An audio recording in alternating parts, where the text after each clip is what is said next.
Teman-teman, sehebat apapun kemajuan ilmu pengetahuan dan juga teknologi, ada satu masalah yang tidak akan bisa diselesaikan oleh manusia, yaitu dosa.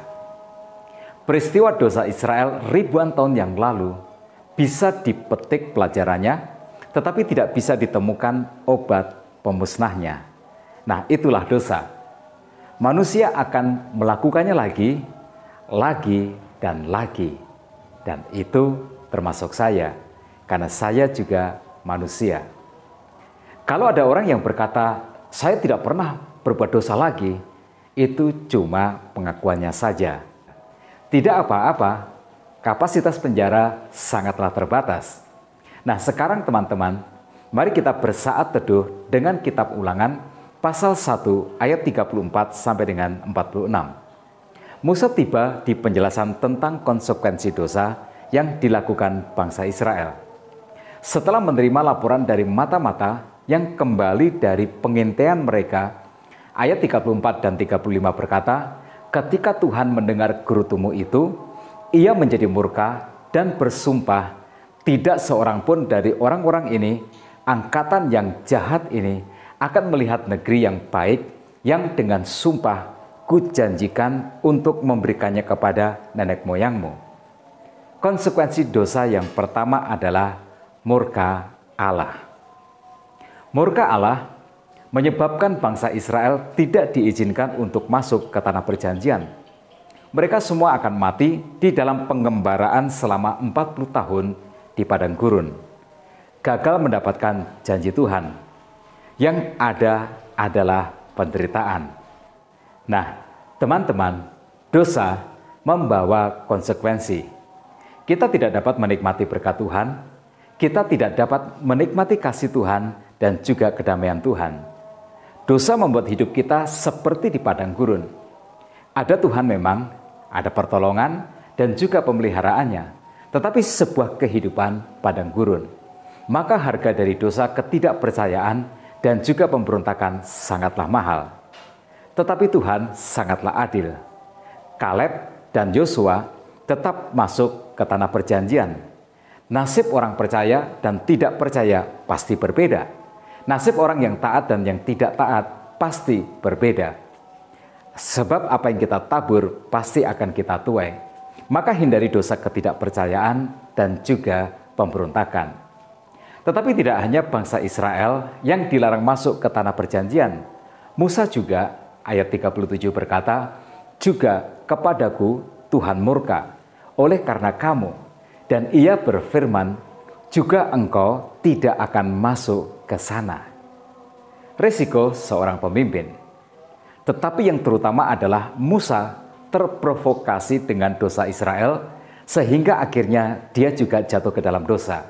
Ya, menjaga diri itu penting. Seberapapun dosanya lingkungan kita tetap punya kewajiban untuk menjaga diri dari pengaruh dosa lingkungan. Kita tidak boleh ikut arus, kita tidak boleh terprovokasi untuk juga berdosa. Tetapi walaupun Allah murka, Allah tetaplah Allah yang setia. Kaleb dan Yosua tetap akan memiliki tanah perjanjian. Yosua bahkan akan memimpin bangsa Israel untuk memiliki tanah perjanjian tanpa ada yang tersisa. Tetapi tidak dapat dipungkiri bahwa Kaleb dan Yosua ikut mengembara selama 40 tahun di padang gurun. Nah, dosa kita pasti membawa pengaruh baik kepada diri kita sendiri maupun kepada lingkungan di sekitar kita. Dosa kita ikut menyusahkan hidup orang lain. Tidak hanya Kaleb dan Yosua yang akan memiliki tanah perjanjian, tetapi semua anak Israel yang berumur 19 tahun ke bawah juga akan memasuki tanah perjanjian. Saya menyebutnya itu sebagai Tuhan yang setia, yang kasih setianya tetap kekal untuk selama-lamanya. Nah teman-teman, sekarang bagian yang terpenting adalah bagaimana tanggapan kita. Orang Israel mengakui kesalahannya. Mereka berkata di dalam ayat 41 bagian A, lalu kamu menjawab, katamu kepadaku, kami berbuat dosa kepada Tuhan, puji Tuhan. respon terbaik kita atas dosa kita adalah mengakui kesalahan. Tetapi Israel belum tahu apa itu bertobat. Di ayat 41 bagian B dan ayat 43 dikatakan, kami mau maju berperang menurut segala yang diperintahkan kepada kami oleh Tuhan Allah kita.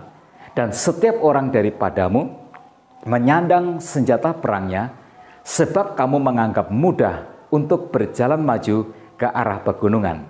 Tetapi Tuhan berfirman kepadaku, katakanlah kepada mereka, janganlah kamu maju dan janganlah kamu berperang.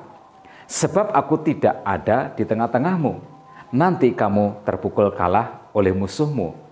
Dan aku berbicara kepadamu, tetapi kamu tidak mendengarkan.